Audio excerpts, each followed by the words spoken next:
Hello everyone, তোমরা সবাই কেমন আছো? আশা করি খুব ভালো আছো। আমরাও খুব ভালো আছি। ভিডিওটাকে স্কিপ করো না, যারা আমার চ্যানেলে নতুন তারা আমার চ্যানেলটাকে সাবস্ক্রাইব করে দিও। খুব সকালে ঘুম থেকে উঠেছি, সকাল বাজে এখন 4টা। এখন আমাদের বেরোতে হবে। দুদিন আগে যে ব্লগটা আমি পোস্ট করেছিলাম অনেকেই দেখেছো হয়তো। হরিয়ানা থেকে উত্তরাখণ্ড এসেছি আজকে রিটার্ন যাওয়ার পালাতে। খুব সকালে ঘুম থেকে উঠে বেরিয়ে পড়বো ভেবেছি, কারণ রোদ বাড়লে, তাপমাত্রাটা বাড়লে গরম প্রচন্ড লাগবে।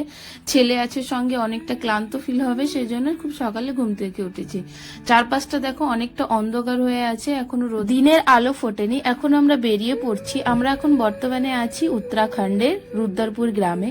তো গ্রাম থেকে এখন বেরিয়ে পড়বো আমরা। বেরোনোর সময় একটা কালীমার মন্দির পড়ে, সেখানে আমরা বাইকটা থামিয়ে একটু প্রণাম করে নিলাম। আমরা যেহেতু হরিয়ানাতে থাকি, উত্তরাখণ্ডে আমাদের হঠাৎ দুদিন আগেই আসা। একটা খারাপ খবর পেয়ে এসেছিলাম। হাজবেন্ডের বন্ধুর বাবা মারা গেছেন, সে খবরটা পেয়ে। এর আগের ব্লগে আমি বলেছিলাম বা বাইক রাইডিংটা দেখিয়েছিলাম, সেদিন আমরা এসেছিলাম, ওটা ছিল ফার্স্ট দিন। আজ হচ্ছে সেকেন্ড দিন, আজকে আমরা যাচ্ছি। সেজন্য খুব সকালে উঠে বেরিয়ে পড়লাম। চারপাশটা অনেকটা অন্ধকার হয়ে আছে, এখনো দিনের আলো ফোটেনি। আর যেহেতু এটা জঙ্গল এলাকা ছিল আর প্রচন্ড ঠান্ডা লাগছিল, ছেলে তো প্রচন্ড হিলছে ঠান্ডাতে। আমার গায়ে যে স্টল আছে সেটা দিয়ে ছেলেকে মুড়ে রেখেছি। যেহেতু ভোরবেলা চারপাশটা জঙ্গল এলাকা, সেহেতু ঠান্ডার পরিমাণটা একটু বেশিই ছিল।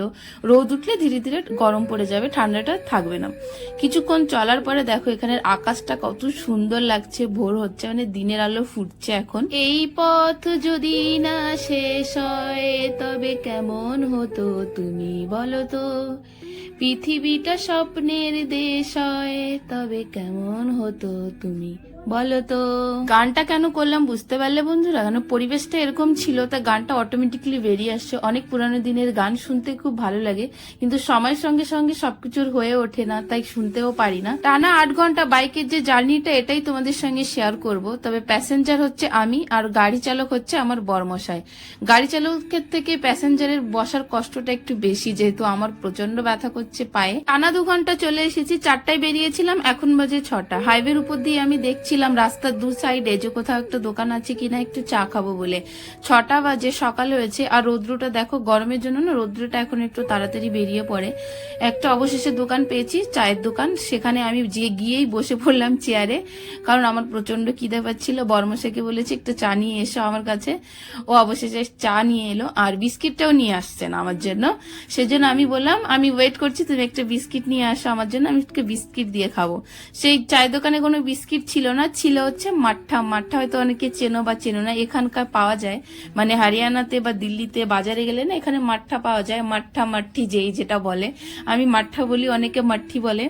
তো এটা ময়দা দিয়ে বানানো থাকে। যেহেতু আমার থাইরয়েড আছে, ময়দা খাওয়া বানান, তাও আমি সকাল সকালে খেয়ে নিলাম, কিছু মনে করলাম না, যাই খেয়ে নি, খিদে পেয়েছে সেটা ভেবেই খেয়ে নিলাম। আমাকে ম্যাপটা দেখতে হবে না, তাই মোবাইলটা ব্যাগের মধ্যে রেখে দিলাম। এক টানা রাস্তা আমাদের দিল্লি পৌঁছে দেবে। আমার পাটা ভীষণ ব্যথা করছে, বর্মশাইকে বললাম একটু আগে দাঁড়াও না গো, আমার একটু হাঁটাহাঁটি করি। টোল ট্যাক্সের সাইডে বর্মশাই বললো এখানে দাঁড়াই, চলো মা ছেলে একটু হাঁটাহাঁটি করো। যেহেতু কালকে থেকে আমার অফিস আছে, 8.5 ঘন্টা আমাকে দাঁড়িয়ে থাকতে হয়, সেই জন্য বর্মশাইকে বললাম পা ব্যথা করলে তো আর কালকে যেতে পারবো না, তাই একটু হাঁটাহাঁটি করি। এখানে 15 মিনিটের মতো একটু হাঁটাহাঁটি করলাম, পাটা একটু ব্যথাটা কমলো, তারপরে আমরা আবার বসে পড়লাম। আমার কোমরটা ভীষণ ব্যথা করে বাইকে বসে থাকতে, কিন্তু কি করব, ইচ্ছে শখ যেটাই বলো সেটা পূরণ করতে তো একটু কষ্ট হবেই। তাই বাইকে জার্নিটা আমার ভীষণ ভালো লাগে। বাস গাড়িতে তেমন এটা ভেবো না যে বাস গাড়িতে আমার বমি টমি হয় না, এরকম ভমিটিং বগেরে কিছু হয় না, কিন্তু তাও আমি বাস গাড়িতে থেকে বাইকে একটু এনজয়টা বেশি করি। বাইকটা নিজে চালালে হয়তো এনজয়টা একটু বেশি হতো, কিন্তু কি করবো, বাইক তো চালাতে পারি না। বরমশাই শিখাচ্ছে না আমাকে, অনেকদিন ধরে আমি রিকোয়েস্ট করছি। তোমাদের সঙ্গে না একটু অন্য ধরনের গল্প করার ছিল। যেহেতু আমি 8 বছর ধরে হরিয়ানাতে আছি, হরিয়ানা সম্বন্ধে কিছু বলার ছিল, মানে ওখানকার যে লোকাল লোকগুলো থাকে। যেহেতু আমরা বাঙালি, আমরা খাদ্যরসিক বাঙালি, আমরা আত্মীয়দের আপ্যায়ন করতে ভালোবাসি, খেতে ভালোবাসি, খাওয়াতে ভালোবাসি। কিন্তু আমি যেহেতু হরিয়ানাতে থাকি, ওখানের পরিবেশটা সম্পূর্ণ আলাদা। মানে এখানকার যে লোকাল লোকগুলো থাকে হরিয়ানার, ওরা একটু অন্য ধরনের লোক। ওরা না খাওয়াতে ভালোবাসে, না খেতে ভালোবাসে। এরা যে কেমন না, এরা কথা বলতে ভালোবাসে। এরা যখন কথা বলে না, রেগে রেগে কথা বলে, সেটা যেই হোক, বাড়ির লোক হোক বা বাইরের লোক হোক, এরা সফট ধরনের কথা বলতে বেশি ভালোবাসে না। এদের ব্যবহারটা আলাদা ধরনের, যেটা আমার ভীষণ খারাপ লাগে, ভালো লাগে না। যেহেতু আমি বাঙালি, আমি আমি চাই যে আমার মতো পরিবেশটা হলে হয়তো ভালো হয়, কিন্তু না, এখানকার পরিবেশটা সম্পূর্ণ আলাদা। তবে বন্ধুরা, গল্প করতে করতে কিন্তু আমি দিল্লি চলে এসেছি, নয়ডাতে। আর নয়ডাতে ঢুকেই দেখো মেট্রো লাইনের সাইডে, মানে মেট্রো স্টেশনের সাইডে না একটু প্রবলেম হয় ট্রাফিকের। তাই এখানে ট্রাফিকের সমস্যাটা তো প্রচুর থাকেই, তোমাদের আমি আগেই দেখিয়েছি বা বলেছি। ম্যাপ দেখার জন্য মোবাইলটা ব্যাগ থেকে বের করে নিলাম। আমরা দিল্লি তো পৌঁছে গেছি, এখন দিল্লি ক্রস করে আমাদের হরিয়ানা যেতে হবে। মেট্রো লাইনের নিচে দিয়ে না অনেক সরু গলি থাকে, যেটা অনেক জ্বালাতন করে, ম্যাপেই ভুলভাল দেখায়, সময় সময় বুঝে উঠতে পারি না কি করব, কোন দিক দিয়ে যাব। বন্ধুরা দেখো, যে মেট্রো দেখোনি, উপর দিয়ে একটা মেট্রো যাচ্ছে, আমার ব্লগে সবাই দেখে নাও। এখন 11:15 বাজে, তাপমাত্রাটা অনেকটা বেড়ে গেছে। মেট্রো লাইনের নিচে দিয়ে যাচ্ছে, মেট্রো লাইনের সাইডে একটা ফিশ মার্কেট আছে সিকান্দারপুর মেট্রো স্টেশনের সাইডে, সেখানে একটু দাঁড়াবো ভেবেছি, মাছ নিতে হবে। এই ব্লগটা আমার কিছুদিন আগে শুট করা ছিল, সেটা বলতে বাসন্তী পুজোর সময়কার, কিন্তু এডিট করা হয়েছিল না, তাই অনেকটা লেট করে এডিট করলাম, কারণ সময়টা পাচ্ছিলাম না। আমার বাইক রাইডিং ব্লগগুলো তোমাদের কেমন লাগে বলবে। আমরা চলে এসেছি রুমে, এখন বাজে 12টা, 12:15 বাজে ঘড়িতে। আর এখন পৌঁছালাম, আর ওই জায়গা থেকে 4টার সময় আমরা বেরিয়েছিলাম উত্তরাখণ্ড থেকে, আর রুমে আসতে আসতে 12টা বেজে গেছে, 12:15।